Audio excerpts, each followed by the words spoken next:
کے اندر کیا پڑھنا ہے، مزاب رحمت پہ میں نے کیا پڑھنا ہے، مینا کے اندر کیا پڑھنا، عرفات کے اندر میں نے کیا پڑھنا ہے، مزدلفہ میں میں نے کیا کلمات پڑھنے ہیں، صفا پہ میں نے کیا پڑھنا ہے، میں نے مروات پہ کیا پڑھنا ہے، مقام ابراہیم پہ میں نے کیا پڑھنا ہے، کوئی کلمات یاد نہیں۔ ایک تسبیح اس نے یاد کی ہوئی ہے، یا کریم ہو یا کریم ہو یا کریم ہو، یہ جملے پڑھتا ہے پورے مطاف کے اندر، یا کریموں کے کلمات پڑھتا ہے، وہ آگے آگے ہے، کملی والے آقا پیچھے پیچھے ہیں۔ اس غلام کی اس لے کو آپ نے سنا، اس محبت بھرے جملوں کو سنا، سرکار نے اس کے اخلاص کو دیکھا، اس کے اس خلوص کو دیکھا۔ دیکھنے کے بعد سرکار جو جملے پڑھ رہے تھے آپ نے ان کلموں کو چھوڑ دیا۔ وہ غلام بھی پڑھتا ہے یا کریم ہو، کملی والے بھی پڑھتے ہیں یا کریم ہو، وہ مزاج پہ آیا، اس نے پڑھا یا کریم ہو، سرکار نے بھی پڑھا یا کریم ہو، وہ مقام ابراہیم پہ پہنچا، اس نے پڑھا یا کریم ہو، کملی والے آقا نے بھی پڑھا یا کریم ہو، وہ ہر ایک رکن پر، رکن یمانی پہ، رکن شامی پہ، وہ رکن ابراہیم پہ یہ سارے کلمات پڑھتا ہے۔ کملی والے آقا بھی ان کلمات کو پڑھتے ہیں۔ وہ دیہات کا رہنے والا ہے، مڑ کے دیکھتا ہے، سمجھتا یہی ہے کہ میں ایک پینڈو آدمی ہوں، دیہاتی آدمی ہوں، شاید کہ مجھے دعائیں نہیں آتی، میرا کوئی مذاق اڑا رہا ہے۔ پیچھے مڑ کے دیکھتا ہے، کملی والے آقا کے چہرے پہ جب آپ کی نظر پڑتی ہے، اس غلام کی نظر پڑتی ہے، دیکھتا ہے، اب جملوں سے اور کچھ نہیں بول سکا، کہتا ہے اے حسین و جمیل چہرے والے، اگر آپ کا چہرے کا یہ حسن و جمال نہ ہوتا، یہ حسن و کمال نہ ہوتا، میں آپ کی شکایت جو ہے اپنی آخر الزمان نبی کی بارگاہ میں پیش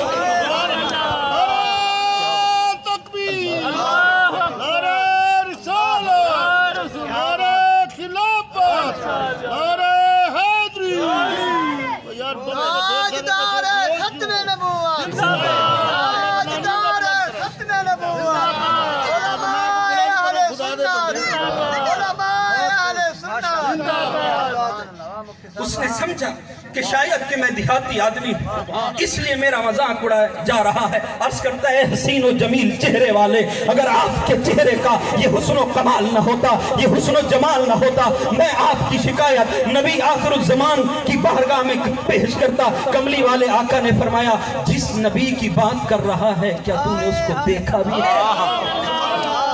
کیا اس کو دیکھا بھی ہے؟ عرض کرتا ہے حضور میں نے دیکھا نہیں ہے، اے حسین چہرے والے دیکھا نہیں ہے، آج میں ملاقات کا شوق رکھتا ہوں، ان ارکان سے فارغ ہونے کے بعد ان کی زیارت کے لیے جاؤں گا۔ میرے آقا نے فرمایا جس ہستی کو تو ڈھونڈ رہا ہے، آنا نبیوں کا فی الدنیا وانا شفیع فی الآخرہ، دنیا میں میں تیرا نبی ہوں، آخرت میں میں تیرا شفیع ہوں۔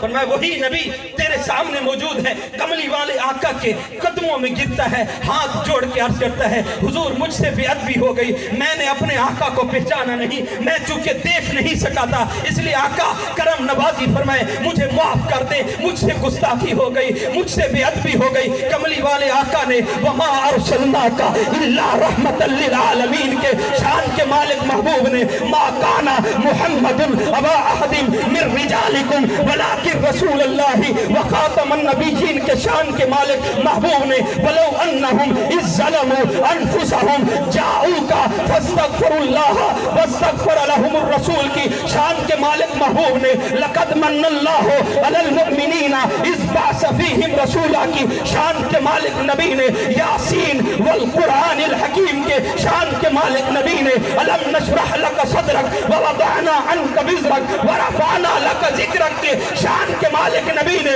قد نرا تقلب وجہک فی السماء کی شان کے مالک نبی نے تلک الرسل فضلنا بعدہم علی بعد منہم من کلم اللہ ورفع بعدہم، اس شان کے مالک نبی نے اپنے غلام کو سینے سے لگایا۔ اتنی دیر میں جبریل امین حاضر خدمت ہوئے، عرض کرتے حضور اپنے اس غلام سے کہہ دے اللہ اس سے اس بات کا امتحان لے گا، اللہ اس کو اس آزمائش میں ڈالے گا۔ یہ کہنے کے دیر تھی، عرض کرتا ہے کہ حضور میرا رب مجھ سے امتحان لے گا۔ میرے آقا نے فرمایا ہاں میرے رب کا حکم ہے کہ میرا رب جو ہے تجھ سے امتحان لے گا۔ اب غلام کے جملوں کو دیکھیں، اخلاص والا آدمی تھا، خلوص والا آدمی تھا، جملوں پہ غور کرے۔ عرض کرتا ہے حضور ہوا یحاسبنا انا نحاسبہ، اگر اللہ نے مجھ سے امتحان لیا میں بھی اس سے امتحان لوں۔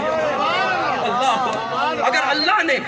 مجھ سے حساب لیا، میں بھی اس سے حساب لوں گا۔ اللہ کے محبوب نے فرمایا اے میرے غلام تو اپنے رب سے کس بات کا حساب لے گا؟ عرض کرتے حضور میں اللہ کی بارگاہ میں یہ عرض کروں گا مولا میزان رکھ، ترازو رکھ، ایک پلڑے کے اندر میری خطاؤں کو رکھ، دوسرے پلڑے کے اندر اپنی اداؤں کو رکھ، ایک پلڑے کے اندر میرے گناہوں کو رکھ، دوسرے پلڑے کے اندر اپنی اداؤں کو رکھ، ایک پلڑے کے اندر میرے بخل کو رکھ، دوسرے پلڑے کے اندر اپنی سخاوت کو رکھ، پھر فیصلہ فرما میری خطائیں زیادہ ہیں یا تیری ادائیں زیادہ ہیں، میرا بخل زیادہ ہے یا تیری سخا زیادہ ہے۔ نعرہ تکبیر، نعرہ رسالت، نعرہ خلافت، نعرہ حیدری۔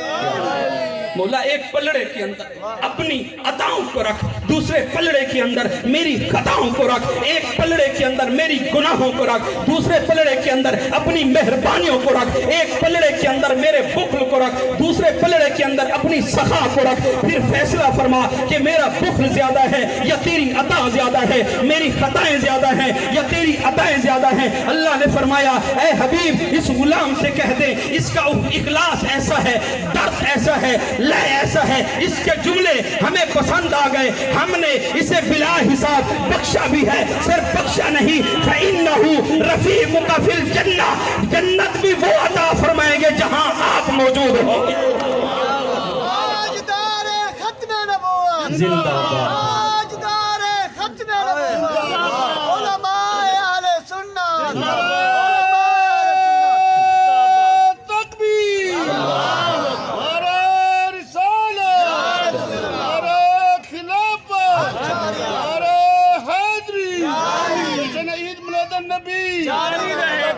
نوجوانوں کو سلامت رکھے سارے دین کو۔